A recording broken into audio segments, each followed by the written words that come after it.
Yeah, all good, all good. Yes, it's not actually been too long since we last recorded. So. No, because we left it a bit late. Yeah, that's alright. But no, it's good to be back. Good to be back in the chair. Yeah, good. It's good to have you back, Ram. How you doing? Fantastic. Yeah. Last episode, you really shook things up. You caught me off guard, and you went, "Let's just have a normal conversation." Mm-hmm. And reviewing the footage, I honestly thought you said that about halfway in, or like half an hour into a 50-minute episode. Yeah. Because we just started talking, it flowed, and then we ended it. Mm-hmm. And when I was editing it, I realized 10 minutes in, that's when you did that. So that 40 minutes just breezed by. Yeah. So I want to do that again. And it says everything about that, right? Yeah. Well, we achieved the objective, which was just like our regular post-5 o'clock chats. Yep. Slightly censored. Some subjects have to be omitted. Unfortunately. Just for reputation purposes. Mm-hmm. But I've been thinking about how I want to start this off. Okay. And you're right, we need to blend some positive. But today, do you want to know what's been pissing me off, Ash? Go on, go for it. Car insurance. Okay. My dad recently had a very, very minor incident. Mm-hmm. His insurance has already been pretty damn high, given that he's had a license for 30 odd years. Yeah. UK license, Swedish migrated to UK. No claims bonus for 20 plus years. One claim, his insurance goes from £40 a month to £100 a month. Yeah, £60 a month. That, if we just do some RAM, can you slide that calculator over? Nice. So, 60 times 12, it's an increase of £720, Ash. And your friend quoted me around £800 for the repairs. So, the thing that's really pissing me off is my dad paying £1,000 a year for car insurance to save £80 a year? Which is not actually the case, because he's still paying for insurance and the repairs, it seems. Is insurance not a scam? I mean, yes. It's something that's often discussed. I completely agree. The issue, or the thing you are paying for, is he's paying, and I'm not justifying the insurance company, but he's paying the extra £60 a month. Is that what it was? £60 a month. £60 a month. Not to save £800 a month, a year for a thing, because he hopefully isn't claiming every year. No. Hopefully. But say, God forbid, the worst was to happen, there could be a claim for £10,000, £20,000. Is that not what he's paying for? Sure.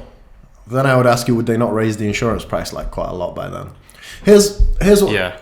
What do you mean? I think if going forward? Yeah, the size of the claim, I think, does impact, the damage that the insurance has to pay out, I think, does impact the premium rise. Yeah, but they're probably thinking, how are they ever going to recoup that? So what they're seeing is a certain person who claims is looking like they're veering towards a certain type of claim, a heavy claim, so they're kind of protecting themselves. I'm not justifying them, but to be fair, from what I do know about insurance, in my limited knowledge, it is all to do with probabilities, and it's all math based. So these guys are not just simply behind a computer going, I'm going to charge them an extra 60 quid. Yeah. They're seeing based on someone who's profiled at the same time, who claims at the same rate.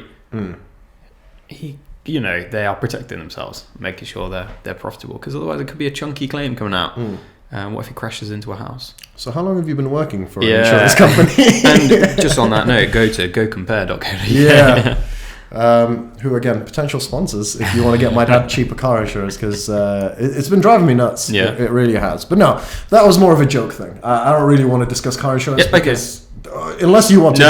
We don't have to get into that. Yeah, I know. It's fresh, it's hot. I can see it's fresh, it's hot. It's been on my mind, though, since I first, before I started driving. Yeah. It's just been these things that piss me off, because I once got quoted for a £3,000 car. Yeah. This was my dad's, Vauxhall Corsa back in the day. Mm-hmm. When I was 17, I got quoted £3,000 a month. Okay. Now, I hadn't been searching around. This wasn't the cheapest quote by any means. Yeah, sure. I think this was just one that I found before search comparison sites. And I was just at this point, why don't I just buy a new car every month? Yeah. And then I called them and I was like, what's going on here? Yeah. And they're like, no. You see, what we're insuring you is against, let's say you hit a Lamborghini. And I was like, fucking charge the Lamborghini owner a high insurance premium. And they do. So, okay. No, I completely agree. And we've all been there where we've all got have gone for an insurance quote, and the first one tends to be like way out there, and we assume that all of them are going to be around there. Yeah. It turns out it was just doing its own thing. But I'm trying to think, the days before comparison websites, did people call a couple of places and that was it, and then done? You'd call a couple of places, and I think insurance brokers have always been a thing. Ah, okay. Because I worked in insurance. There was a time. I think you and I are too young for this, but where you'd set up insurance and someone would come to your house, they'd inspect your car. Did not know this, no. Yeah. And I used to work for a particular insurance company back in the day, and they were, I don't want to call them out, but they were a little bit dated in their systems. Yeah. I think I worked there in 2012, and they said that literally 3 or 4 years ago they stopped doing that. I was like, even back then, if you think about how many cars were on the road, everybody who wanted an insurance premium through these guys would be subject to a house visit to inspect everything in working order, which I just thought was crazy. So they would basically do an MOT of your car. Pretty much, just so you're not claiming on a car that's already been like written off. Yeah, understood. Which, yeah.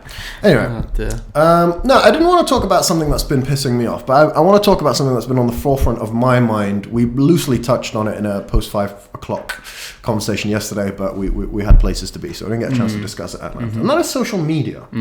As I have been talking about non-stop, I recently deleted the Instagram app. Yeah. I went through some drama where I can't deactivate my account at the moment, but that's very much the game plan. Yeah, right. In a week's time, my activation ban will be removed. Deactivation, so I can deactivate my account. Okay.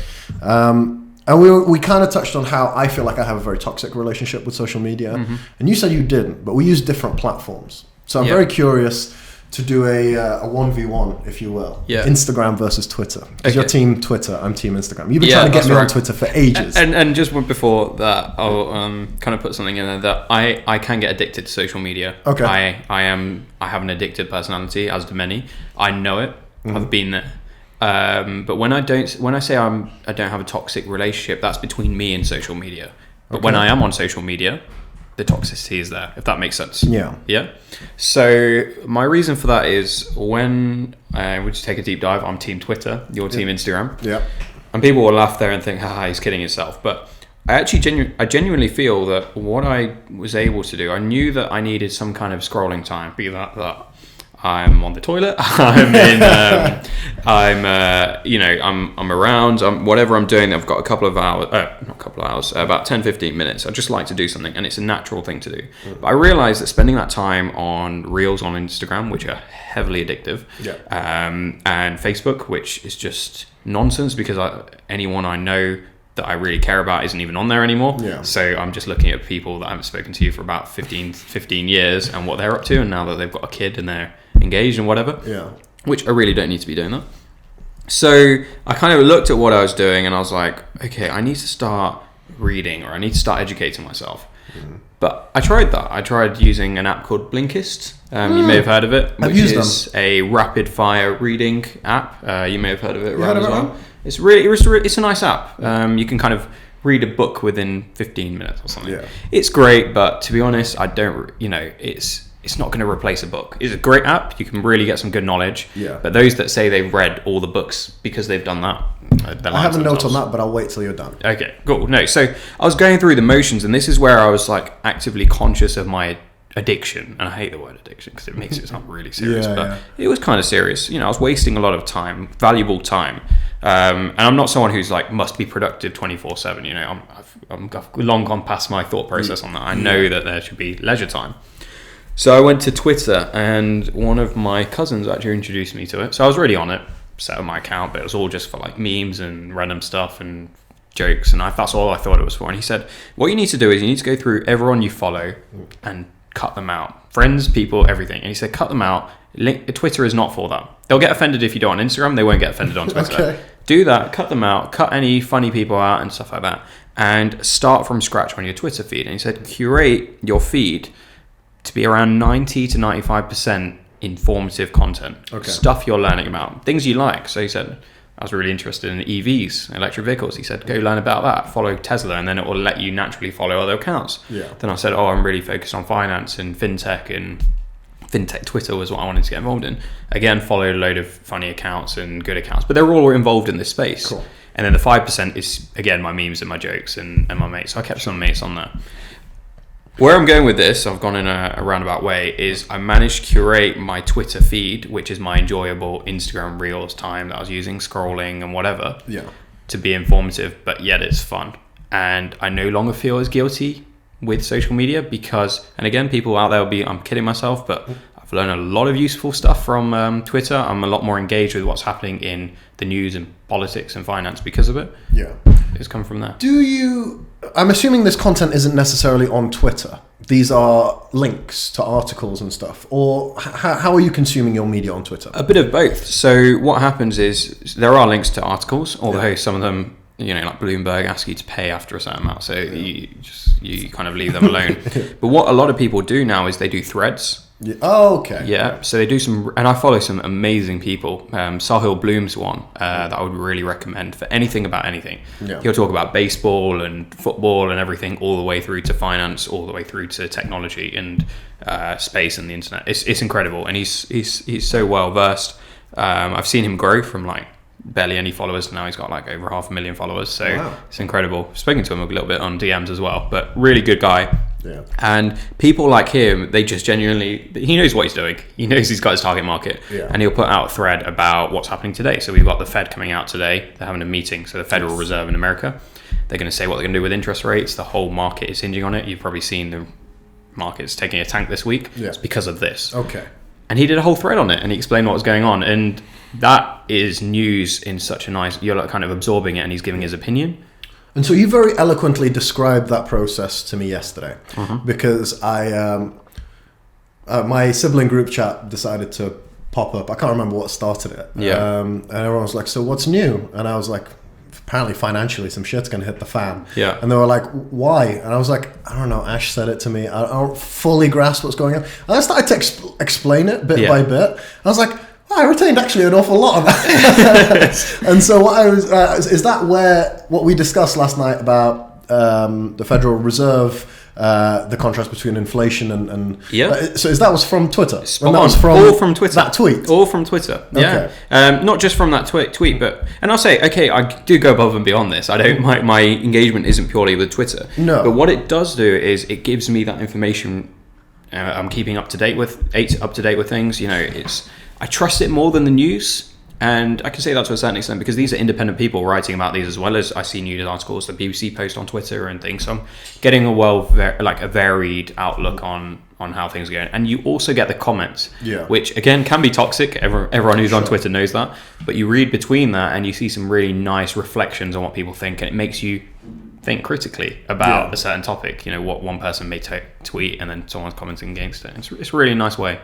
But yeah, I'm really glad you I do go on, as people know in the last podcast, but yeah, it's little things like that it's affecting our daily lives. So if you care, follow it. But tell me about yours then and where you're going with Instagram. You've obviously deleted it now. What's the game plan medium term?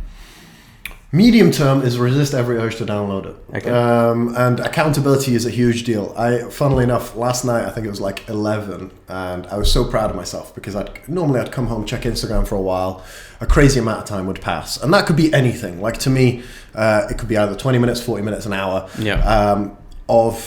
If I'd intentionally used Instagram, I'd be fine. But it's the fact that I'm like, before I set off into my car, I'm like, all right, I'll go gym, have a quick gym session, I'll cook, I'll watch some TV, I might have a few things I want to do, I might want to play some video games.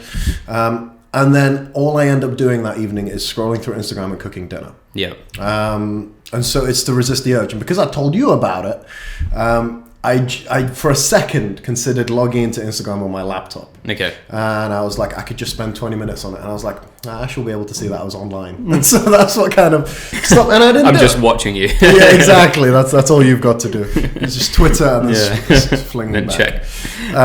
No, listen, short-term goals is to repurpose that time. We talked about this, but I want to repurpose my time because It was actually an ad, maybe even for Blinkist, because as you scroll through, it said your brain. I can't believe Instagram allowed this ad, but it said your brain on Instagram, your brain on Blinkist, or it might be another ad. Yeah. And the Blinkist one had this thought bubble, and it was like engaged, and the other one had like a bunch of Zs as if it was snoozing. Yeah. I couldn't help but see the reality in that when scrolling through reels.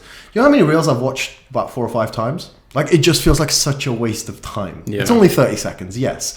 But I've seen these exact 30 seconds before. And I see it again, and I'm like, well, that released some dopamine last time. I'll keep watching. And it just kept burdening me. And I wasn't the kind of person who, when I go out to, like, social gatherings, I very actively avoid my phone. So I don't think it was consuming my time whilst I was in the company of others. Yeah. What it was doing, though, was altering my perception of certain things. Sure. Of certain people, of certain like attributes and things that I wanted in life. And it was just, I've always been a defender of social media. Like, yeah, sure, it's got these bad bits, but look at all the benefits. And I was just starting to see the benefits dwindling away. Yeah. So that's I think the main goal is to repurpose my time. Repurpose your time. I love that. And I think if I was to double down on that, and it's rich coming from me because I need to double down on it as well, is make whatever you do in that repurposed time more interesting than what you do on Instagram, because if it is, you'll forget about Instagram.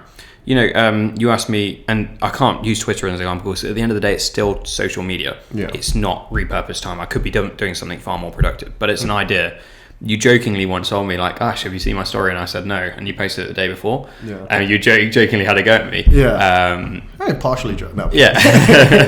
For the audience. And one of my reasons is I just don't check people's stories on Instagram, and that wasn't how I used to be. I used to be on it all the time. But I realised I was doing something a bit more interesting. You know, I could be doing something far better. Yeah. So disclaimer there. But at the end, what I realised is my attention was taken away because I was doing something else that just didn't even occur to me. And I rarely check people's stories anymore. So it's just an example, and maybe I need to work a lot more on that. But it gives me insight into how our minds work. On that, I saw something else interesting on Twitter. Okay. I'm really selling it today with songs by Go Compare and Twitter. Today. Yeah. But on mic. But what I also read was about procrastination. And it was an interesting thought. People will relate in a certain way.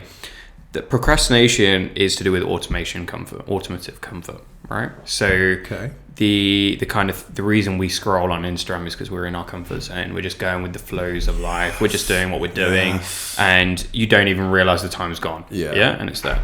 So again, easier said than done is to kind of rejig and reshape things a little bit, where you put yourself out of that comfort zone. You can say that in life in general. It's one of the most kind of first phrases, but the idea of, you know, shaping up that automative comfort. Yeah. So things like taking a warm shower, taking a cold shower, people love that. Yeah. Still need some selling on that, but the idea behind it makes sense. You know, it's shaking up what you're doing, and if you're doing that regularly, you're no longer just going with emotions. You know, we can have a day at work or half a day at work where you're just going with the flow a little bit, which is nice. Yeah. You know, it doesn't always have to be go. But on the same token, if you're just shaking things up a little bit, you're starting to get new thoughts, fresh thoughts. You're putting yourself out of the comfort zone, and you're less likely to procrastinate on things like social media. It's interesting. Procrastination is something I'm really interested in. It's just, I'm also really curious if animals procrastinate. I don't know why that was a thought that just popped into my head. If animals procrastinate, they definitely do. Yeah, but that's a huge deal for me, because Harvey, our warehouse manager, once said to me, "Do you know why you rewatch shows that you've seen 1,000 times? Like Friends. I must be on like the 10th time I'm rewatching it from start to finish, and it's because of an anxiety that you have that the next thing isn't going to be better." And so for this year, I've made it my mission not to rewatch anything that I've already seen. Wow. And do you know what that's ended up on? It's just me turning the TV off. At home, you've seen my setup. I've got my desk and my TV. And I normally have something on in the background. And this is the perfect segue from social media. Yeah. Because it's opened my eyes to something. But I've just kept the TV off, and I've been playing music. And I've started to think a lot about whether I like my own company.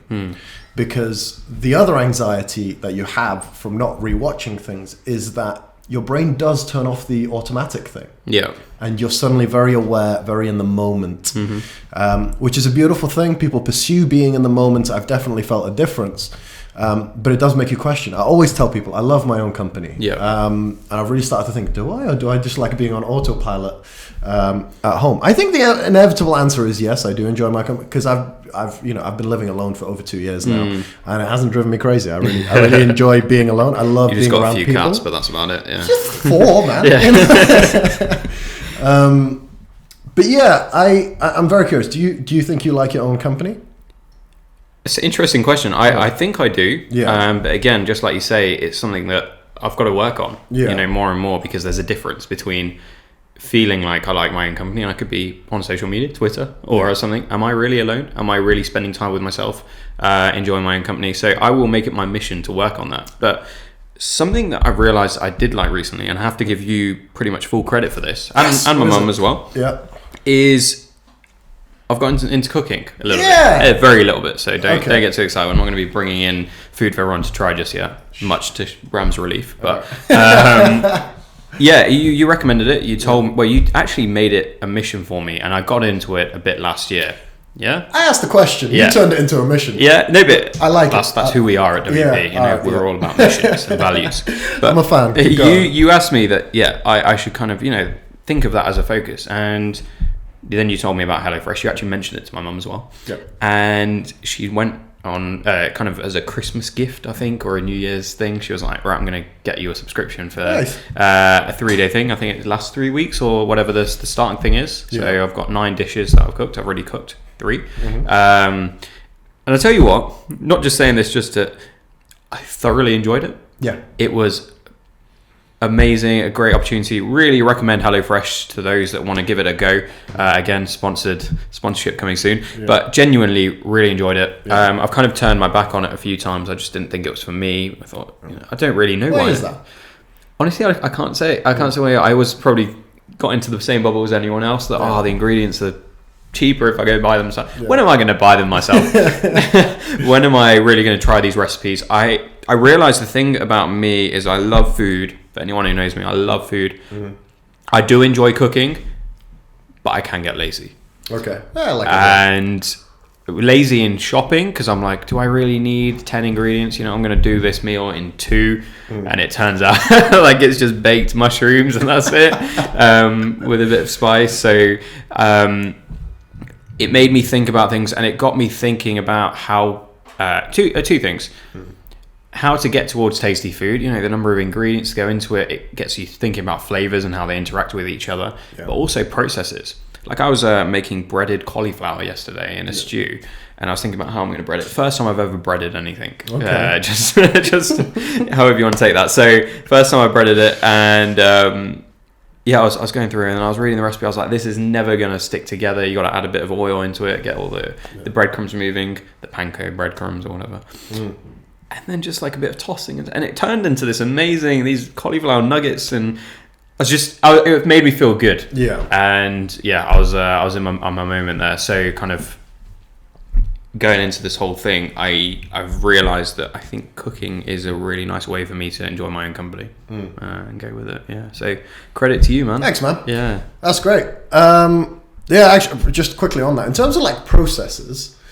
Actually, your mum got me into cooking because when I started working here, we were filming cooking videos every Wednesday. And I think she shamed me out of takeaways.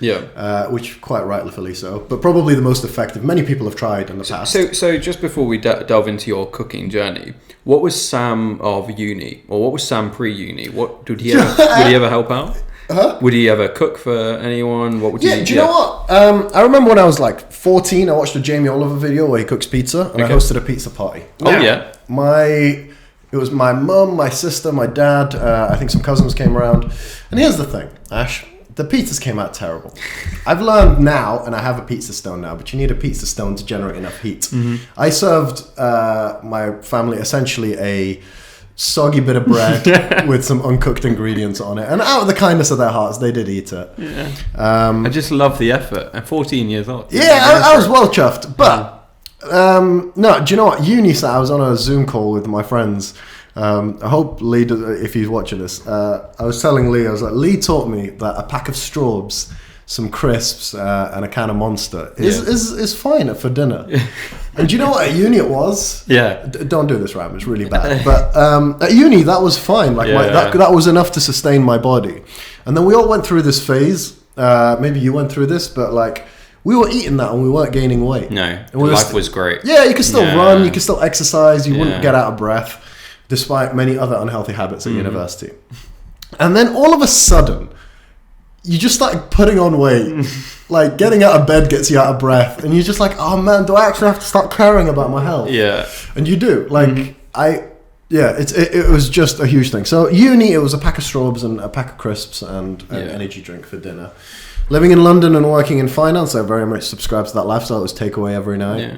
And that was... You know, on that part though, what I think the biggest change is, yes, you notice you're putting on weight a lot quicker. Like you could eat poorly and you suddenly see it over a couple of weeks or so.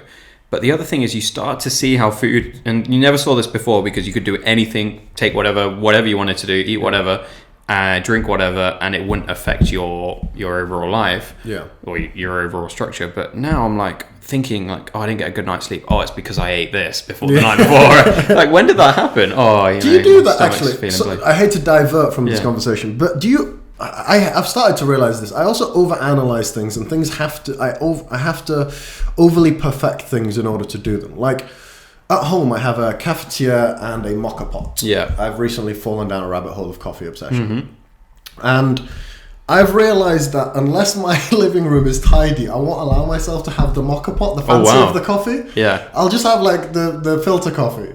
Because I'm like, I'm not worthy of this. Because I've fantasized in my head that I like having my lovely little mocha pot, and like I heat the milk, I froth it up. I'm having a full latte at home.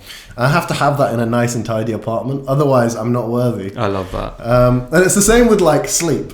The issue here is once it goes past like 10:30, I'm like, fuck it, I'm not getting a good night's sleep. I'll stay up till 2 a.m. Because that's the same as staying up till 12. Yeah. No, I absolutely love that. And I don't think that's an issue. You know, at the end of the day, you know how your mind works. Yeah. You know what it's going to get your living room tidy. That's what it's good. That's what it takes. So, no, I'm all for that, man. I'm all for a little bit of that. But yeah, so you went through uni, you had all your takeaways, that kind of food. Then what triggered the change? Then I started drinking Huel. Okay. Tell me about this new product. Thank you, Ash. Person who supplied me with a referral code to get me a discount on. No, do you know, I moved from London. London came this close to like financially bankrupting me. It's the one place where like month after month your net worth decreases substantially. Yeah, right. And yeah, I just moved to Nottingham. I just started working here. And I was just so sick of being in debt. It wasn't a lot. Because I realized your own debt is always the biggest debt. Yeah. And it really wasn't that much. To me, it was a shit ton. I was losing sleep over it. And you speak to one other person and they're like, that's it? And you're like, oh, okay. Yeah. But I really wanted to sort myself out financially. And that was the big motivation behind leaving London was I don't want to keep living like this. I don't want to find out in 10 years I'm still understood. In debt. So I was like, I got to make some drastic action. And I realized if I move to another place and I keep the same shitty habits, it's not going to work. But being better financially took a hit on my health because I started eating pot noodles for lunch every day. I used to sit right here. There was a desk facing. So you were trying to fix one thing and it was impacting something else. Yeah, really negatively. Because pot noodle at this point, I swear to God, please don't sue us, but I swear it's edible cardboard. Yeah, like it just tastes like it at this point to me. And this is coming from somebody who had it for lunch for like a good month. Yeah, and there was a few jokes about you consuming Huel. I didn't fully get it, and I still thought you were just drinking a protein powder. You're a guy in relatively good shape. I thought post-workout you're drinking a protein shake or whatever.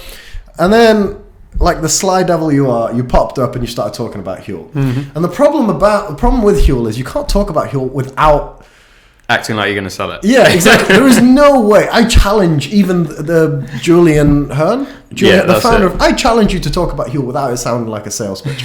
And I'm saying that like it's a bad thing. It's one of the best things I've ever seen a company do marketing wise. But you know, I think the reason it sounds so much like a sales pitch is because it's so drastic to conventional.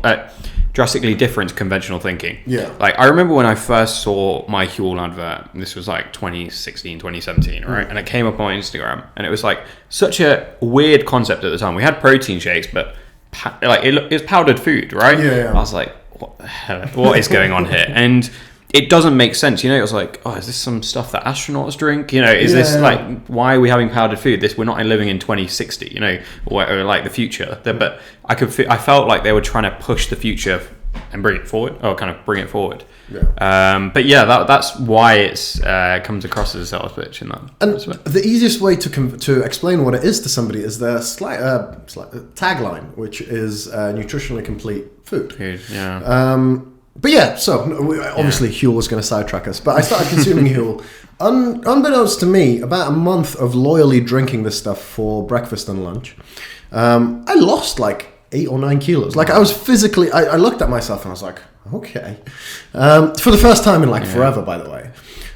Julian, he has a lot to owe you. Yeah, man. Honestly, I mean, don't come and collect. You've already raised your prices enough. But I'm still a very loyal fan of that product. But yeah, I started losing weight and I was like, damn, okay. I want to see where I can go with this. And I'd saved a crap ton of money. Yes. It still is. Cool. So I don't know how much of that you saw. You will have heard all of it. Don't worry, Ram. I'm not going to make a comment about how you messed up and didn't check the camera and that it stopped recording. You didn't make a beat, No, because the battery ran out. You need battery to beep at stuff. But that's okay. We move on. Huel. No, so it worked for you. It worked for me, man. Great, I still use it. I'm still a huge fan. But it helped me lose weight and it really got me focused on... And I felt a difference energy-wise, actually. That was the one thing that I kept going back to. Because when you go from takeaway, the amount of salt that you consume, all of these different factors really begin to drain you. But this thing has vitamins in it, has all of the sort of macronutrients that you need. It does make a difference. Not to sound like I'm selling it, but it makes I at least felt a huge difference. Yeah. And suddenly I was like, oh, I can have this and order takeout, and I'm not gaining weight. Sure. But then you start to feel like you're holding yourself back. And I don't think I had the base knowledge to cook. Okay. But working with Molly, when she taught me the basics of like, every curry just has a foundation of these couple of ingredients. And then you can freestyle, you can mix whatever you want. And I was like, I could do this in 15 minutes. Yeah. And it's going to taste great. That's the one thing I was like, I can cook anything in 15 minutes. It's just, I don't know how it will taste. Yeah. And so I started making a million different variations of this curry. And that sustained me for quite a long time. Yeah. Because I'd have it with potatoes and paneer. I'd have it with chicken. You really mastered this recipe. Yeah. I feel like I did, yeah. I impressed the person, my old housemates as well. Yeah. A few people with this. But that's when I started to do some more digging into other quick and easy recipes. That's the thing I enjoy the most. Because that's what I have felt that's what I need to convince me. Otherwise I will go back to takeaways. Yeah. Something you said though about HelloFresh, about I could get the ingredients cheaper or I can do this, right? For one singular person, because so many people had a go at me for the amount of takeaways I had. Yeah. For a few different things. One, the waste. And two, the cost. Now, So the waste, you were over ordering for yourself.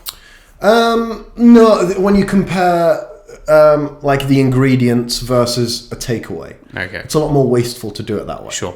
And packaging, and all of these things. Yeah. And I have a few cases on that. Financially, I can't really argue too much. I don't think the difference is as grand as people seem to make it out. People seem to think that if you stop ordering takeaways, you can afford a Ferrari. That's not the case, because I've done both now. I haven't ordered a takeaway in quite a while, and I haven't noticed that huge of a financial difference. I can even go through my Monzo account and tally it up. That might actually be fun to do for the next episode. The thing on waste, though, very publicly right now, I want to tell everybody to fuck off. In terms of waste, because man, I caught a lot of grief for this. And here's my argument. One, when you're cooking for one individual, completely different when you're cooking for 2, 3, multiple people. When you're cooking for one person, and you buy, let's say, what did you cook? What was the latest HelloFresh thing you cooked? So I cooked this cauliflower nuggets thing. So there was cauliflower in there was breadcrumbs, there was a lot of random sauces in between, oil, courgettes, onions, peppers. Safe to say about 8 or 9 ingredients, maybe more? Oh, yeah. About 12, yeah. About 12. Yeah. That's 12 different things that you've bought, and I know we're getting better at this as a society, but 12 different things that chances are have come in plastic packaging. Yeah. And then if you were to... HelloFresh is good at this because they combine and they only give you enough for that recipe. But if you're buying it from a takeaway, packaging-wise, 12 bits of packaging. Yeah. When you buy it from a supermarket as well, you can't buy one portion's worth of ingredients, generally. Most veg you can, but... They're getting better, but I completely agree. It's still not there. But also, like, if you're ordering, like, chicken breasts will come in packs of 2, 3. You can buy a pack of 1, but again, wasteful packaging and very cost ineffective. This is where the cost starts to get really close to takeaway. Whereas you order on takeaway, it comes in a plastic bag. Yeah.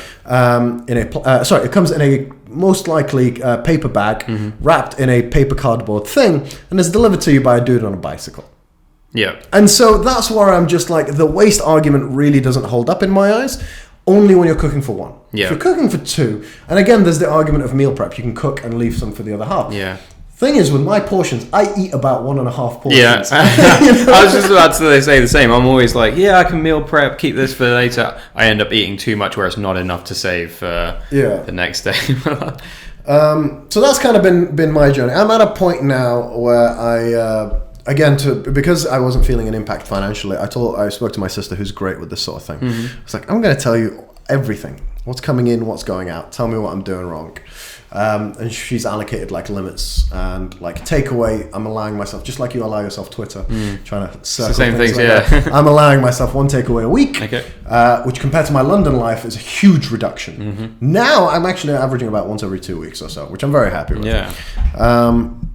But you make the joke that you were at one point a fat kid. Yeah. Is that true? Yeah, absolutely. Okay. So I mean, I was chubby for sure. I had a very nice. Well, it's from the age of about 11, I'd say 11 to 13. Yeah, it was a real good time. I was a very happy kid, just loving life. You know, I show people that photo and they're just like, I was cute. What photo, mate? Yeah, there are photos out there. I don't have them on me. I've deleted everything I've had. Right. But we had a guest that hadn't over the weekend that he hadn't seen me since I was. He's seen me once in between, but since I was about 14. Yeah. And he whips out his iPhone, scrolls back all the way to when I was 14. He had it on speed dial, this photo. Okay. Like, it was just too quick. He was loving life. Yeah. Because he was like... So ready to call and he had his new wife there, so he was just like showing everyone. I was like, whoa. You know, those were meant to be deleted. But I would say I was a chubby kid. Yeah. And I think I wouldn't have it any other way. Firstly, because I was super happy. Yes. I mean, we've spoken about this a good amount of time, but I was super happy, super chubby, cute kid who just ate everything and never said no to any food, obviously. But it made me realize I got to about 13, 14, and like some penny was kind of dropping. I think. How do you have your life revelations? I've been through a lot at the age of. You were like sorting out you were meeting your bank at the age of like 60. Yeah. What is this? Yeah, probably peaking too early on something. I still have never met with any bank person. I honestly, that was a good time for me because everyone goes through this period. Like my brother was the complete opposite of me, super skinny, like just. He could eat anything he wanted, wouldn't touch him. So we were living completely different lives with very similar genes. It made no sense. But he kind of everyone has their phase at some point, I'm afraid. Like you could be the best look, like you could be in the best shape, whatever, and just like food is fine. And then I don't know, you get in your 20s or 30s and then like suddenly start piling on weight. Yeah. So I'm not saying I won't get to that point. Who knows? Like you go through your cycles.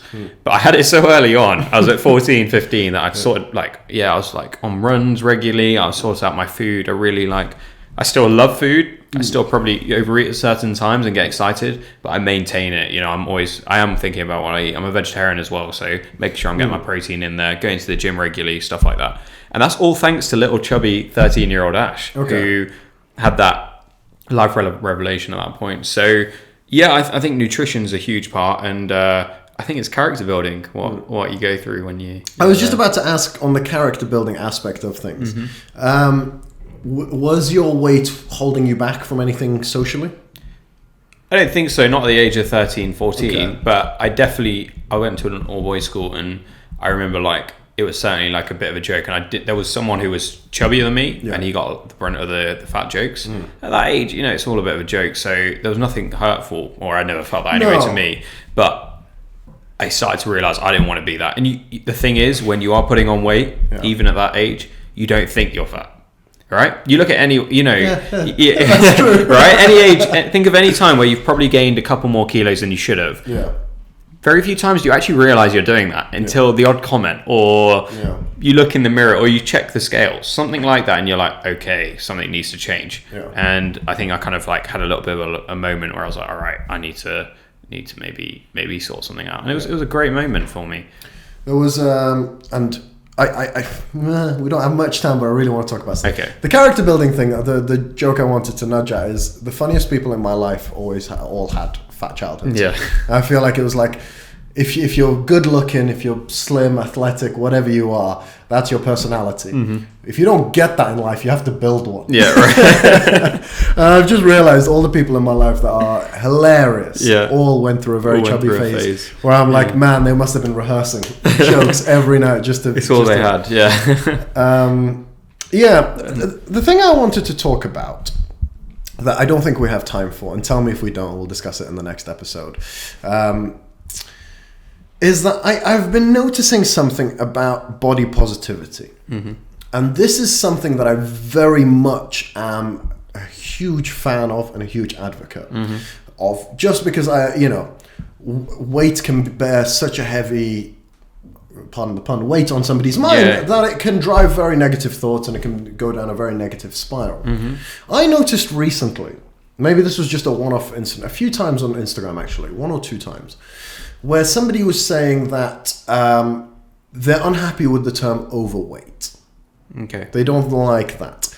And it was referencing how doctors were pushing people to lose weight. Mm-hmm. I don't know if this is me being a bit of a caveman, but I took slight issue with that. Yeah.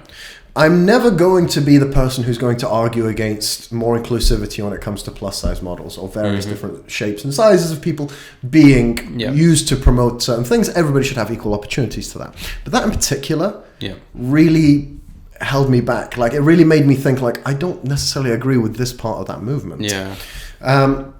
What do you think about it? To be honest, I can... to a large extent, or pretty much everything you've said in the way you've said it, I agree with.